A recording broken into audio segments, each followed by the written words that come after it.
ছোটবেলায় বগুড়াতে কেউ ঘুরতে গেলে বা কোনো কাজে গেলে মাটির হাঁড়িতে ভর্তি করে এরকম দই নিয়ে আসতো।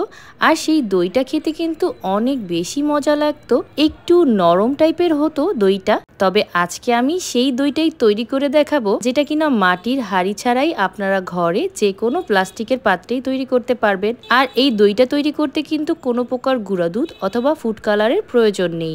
আজকে সেই সিক্রেট টিপস নিয়েই আপনাদের সামনে চলে আসলাম। আসসালামু আলাইকুম, welcome back to my channel. আমি জান্নাত। আজকে তৈরি করে দেখাচ্ছি বগুড়ার দই। চুলাতে প্রথমেই একটা প্যান বসিয়ে দিয়েছি। তার ভেতরে আমি উঁচু উঁচু করে নেওয়া 3 টেবিল চামচ পরিমাণ চিনি দিয়ে দিলাম। চিনি দিয়ে এখানে আমি দিয়ে দিয়েছি প্রায় 2 টেবিল চামচ পরিমাণ পানি। আমি একটা ক্যারামেলের মতন তৈরি করব, তবে পুরোপুরি ক্যারামেল তৈরি করব না। ক্যারামেল তৈরি হওয়ার আগ মুহূর্ত পর্যন্ত আমি এটাকে জাল করে নেব। যখন এরকম একটু বাদামি কালার চলে আসবে, তখন এর ভেতরে আগে থেকে জাল করে রাখা 1 কেজির মতন তরল দুধ অল্প কিছু ঢেলে দেব। ঢেলে খুব ভালোভাবে মিশিয়ে নিয়ে সেই 1 কেজি তরল দুধের ভেতরে আমি এই ক্যারামেল মিশ্রিত দুধটা দিয়ে ভালোভাবে নেড়েচেড়ে মিশিয়ে নিব। চুলার আঁচটা কিন্তু এ পর্যায়ে আমি হাইতে রেখেছি। হাই ফ্লেমে রেখে এই দুধটাকে খুব ভালোভাবে এই ক্যারামেলের সাথে মিশিয়ে নিতে হবে। আসলে এটাকে ক্যারামেল বললে ভুল হবে।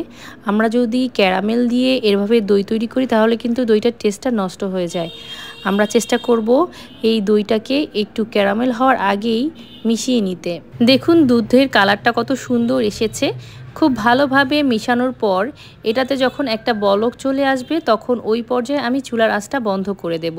দুধটা ঠান্ডা হতে থাক। এই পর্যায়ে আমরা দই বীজের কাছে চলে যাচ্ছি। এখানে আমি 1/4 কাপের মতন দই নিয়ে নিয়েছি। এটা মিষ্টি দই হতে পারে, টক দই হতে পারে। দইটাকে পানি ঝরিয়ে রেখেছিলাম। তারপর খুব ভালোভাবে এটাকে একটা হ্যান্ড হুইসের সাহায্যে ফেটিয়ে দিচ্ছি, যাতে করে ওই দুধের সাথে খুব ভালোভাবে দইটা মিশে যায় আর দইটা খুব তাড়াতাড়ি ক্রিয়েট হয়। খুব ভালোভাবে ওই দুধটা যখন হালকা একটু গরম থাকবে, আপনাদের যদি সমস্যা হয় তাহলে পুরোপুরি ঠান্ডা করে নেবেন। যেহেতু প্রচণ্ড গরম পড়েছে, পুরোপুরি ঠান্ডা করে নিলেও দুধটা খুব তাড়াতাড়ি দই জমাট বাঁধতে সহায়তা করবে। তবে আমি হালকা একটু গরম থাকা অবস্থাতেই এই দই পিসটা দুধের সাথে মিশিয়ে নিচ্ছি। খুব ভালোভাবে মিশিয়ে নিয়েছি। মেশানো হয়ে গেলে এরকম প্লাস্টিকের কন্টেনার, যে কোনো প্লাস্টিকের কন্টেনারে অথবা কাচের পাত্রে আপনারা দইটা সেট করতে পারেন। বাইরে প্রচণ্ড গরম পড়েছে। এই গরমে দইটা সেট হতে 3 থেকে 4 ঘন্টার মতন সময় লাগবে। এর থেকে বেশি সময় রাখবেন না, এতে করে কিন্তু দইটা নষ্ট হয়ে যাওয়ার সম্ভাবনা থাকে।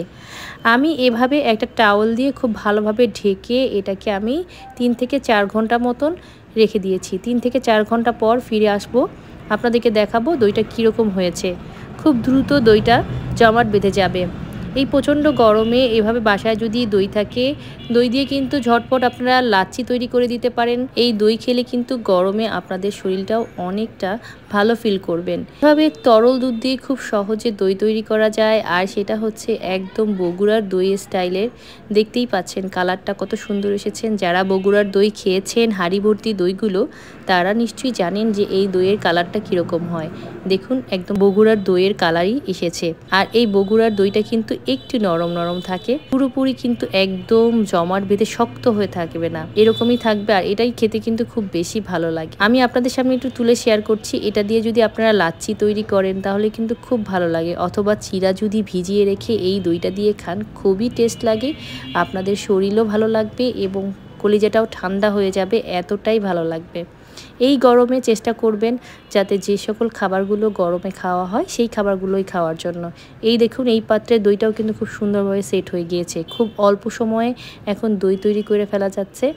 এই যে দেখুন, একদম দেখুন কালারটা কত সুন্দর, আর খেতে কিন্তু দারুণ মজা। আশা করছি আজকের এই দইয়ের রেসিপিটা আপনাদের ভালো লেগেছে। ভালো লাগলে অবশ্যই এখনই একটা লাইক দিয়ে দিন, আর কমেন্ট করবেন কোথা থেকে আপনারা এই ভিডিওটা দেখছেন। আপনাদের কমেন্টগুলো পড়তে আমার খুব ভালো লাগে। আজকের মতো এখানে বিদায় নিচ্ছি। যেতে যেতে ছোট্ট রিকোয়েস্ট করবো, যারা এখন আমার চ্যানেলটি বা ফেসবুক পেজটি লাইক করেননি, please subscribe my channel, please like my page. সবাই ভালো থাকবেন, সুস্থ থাকবেন। আল্লাহ হাফেজ।